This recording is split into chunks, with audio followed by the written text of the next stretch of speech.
Entonces, muchachos, en este proceso de la comunicación, nosotros encontramos los elementos que hemos mencionado. Hay que añadir que cuando se codifica, lo que realiza el emisor es un proceso de abstracción. Nosotros aquí en el cerebro tenemos un área que se conoce como área del lenguaje. Organiza la información el emisor y ese momento se conoce como la fase psíquica. Luego ordena a su cuerpo, ¿no?, mediante impulsos eléctricos, que se muevan los órganos de la articulación o de repente la mano si la comunicación es escrita. Entonces, como estamos frente al funcionamiento del cuerpo, esa es la fase fisiológica. Y por último, ya viene la emisión del mensaje propiamente dicho. Se emiten los signos que como elementos perceptibles tienen naturaleza física. Por eso esta última etapa del emisor se denomina fase física. En el receptor es al revés. La fase física porque asimila los signos, la fase fisiológica porque de sus órganos, por ejemplo la oreja, ¿no?, la vista, a través de lo que ha percibido, llegan los impulsos al cerebro y en el cerebro se produce la decodificación. Esta explicación nos va a permitir que nosotros podamos entender por qué clasificamos la comunicación como hemos hecho, según sus elementos. Entonces, vamos a ver ahora cómo es que se clasifica este proceso que acabamos de estudiar, este proceso llamado comunicación. Hay varios criterios para asumir esa clasificación.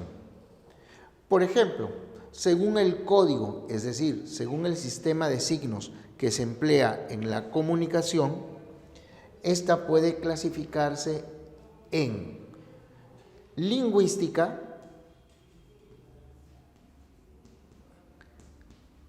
cuando el código es el lenguaje, y no lingüística, que fue la primera forma de comunicación que se desarrolló. Porque el hombre primitivo, ¿cómo lograba comunicarse? A través de gestos, gritos, chillidos. Progresivamente, gracias a que fortaleció su aparato fonador y que fue desarrollando su inteligencia, llegó el momento en que relaciona un tipo de sonido con un significado. Así surgió el signo lingüístico y de esa manera el lenguaje.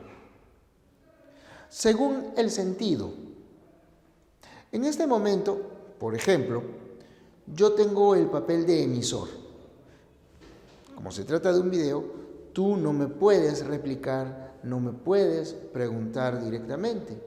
Entonces, esta de aquí es una comunicación unidireccional, porque se realiza en un solo sentido. Siempre conserva el emisor ese papel, el papel de emisor. En cambio, si se tratase de una conversación, por ejemplo, telefónica, la comunicación sería bidireccional. ¿Por qué? Los papeles de emisor y receptor se van alternando. En un momento este señor codifica, es decir, organiza el mensaje y lo envía. Pero después se intercambian los papeles, replican. Por ejemplo, ¿qué hora es? Él, después de haber decodificado, va a responder y dirá, son las 9 de la mañana. Cambió el sentido, ¿no? Entonces, bidireccional. Y si conversan 3 o más personas, igual, ¿no? Podemos decir que es multidireccional o bidireccional. Según la relación emisor-receptor, a veces uno puede comunicarse consigo mismo. Antes de dormir, meditamos un poco sobre lo que hemos hecho en el día, qué error cometimos y cómo podemos corregirlo. Tal vez pensamos en un curso que nos causó cierta dificultad y pensamos la manera en que debemos nosotros solucionar esas dificultades. Entonces, cuando el emisor se comunica consigo mismo, es decir, cuando emisor y receptor están constituidos en una sola persona, nosotros decimos que la comunicación es intrapersonal.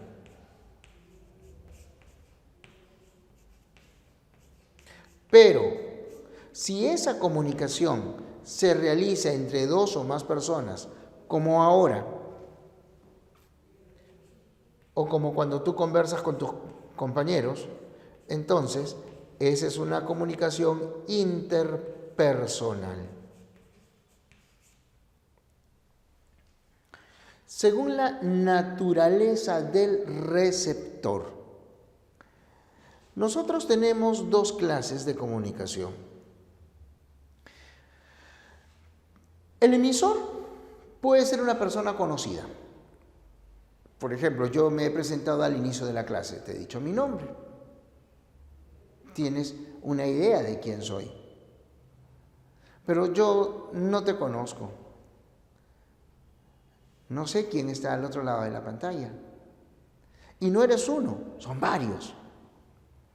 Entonces, cuando se produce esa situación en la que el emisor es conocido y tiene varios receptores, la comunicación se denomina de difusión.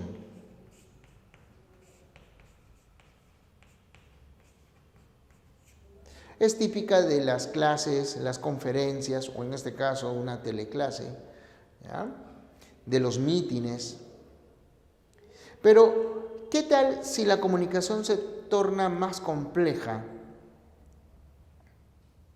Porque se emplean medios adecuados a esa complejidad. Esa es la comunicación de masas, también llamada comunicación de medios, comunicación mediática. Los receptores se hallan en distintos lugares. Los receptores no son solo múltiples, sino son miles, hasta millones de personas. Y para lograr esa comunicación se valen, por eso el nombre de comunicación de medios o de masas, se valen de radio, prensa, televisión, paneles publicitarios, internet. Es decir, en la comunicación de masas se valen de los medios de comunicación masiva.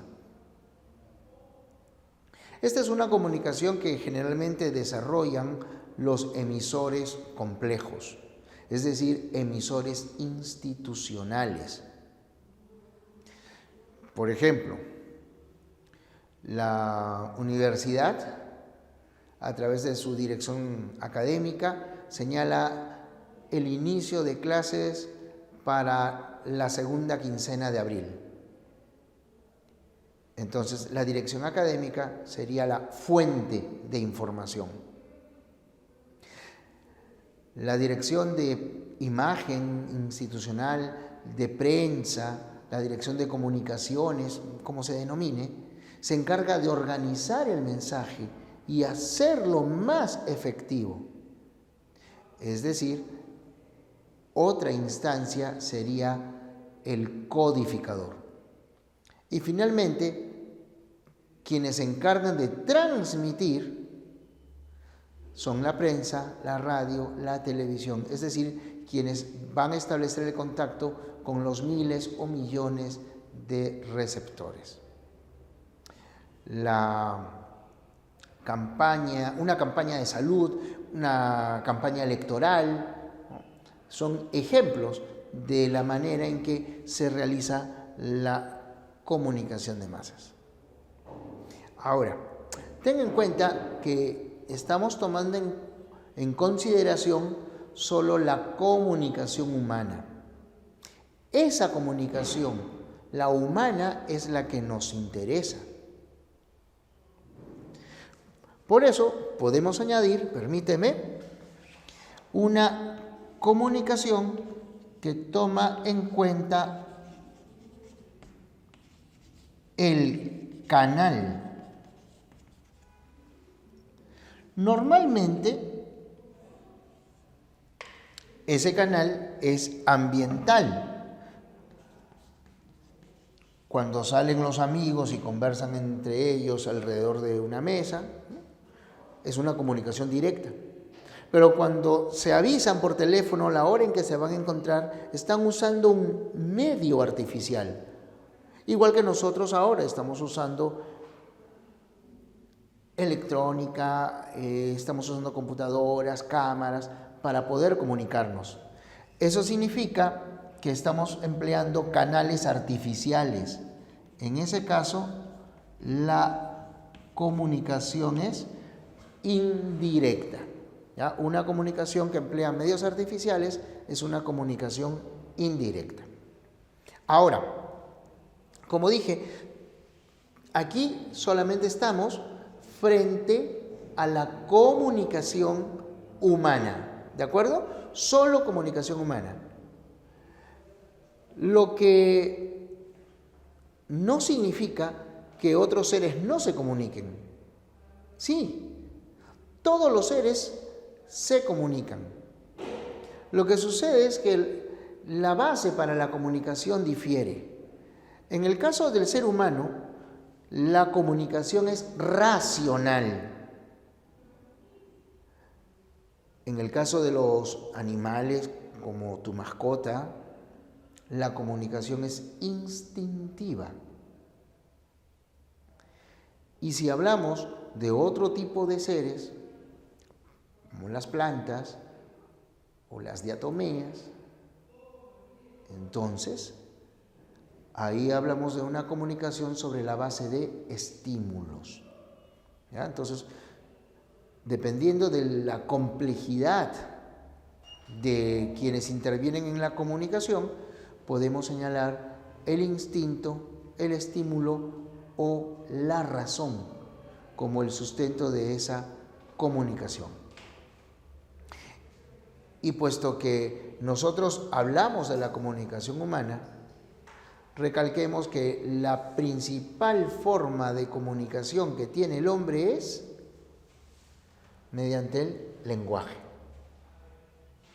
Es por eso que, para redondear nuestra clase, hoy debemos hablar del lenguaje, de la base, de la principal forma de comunicación que tiene el hombre.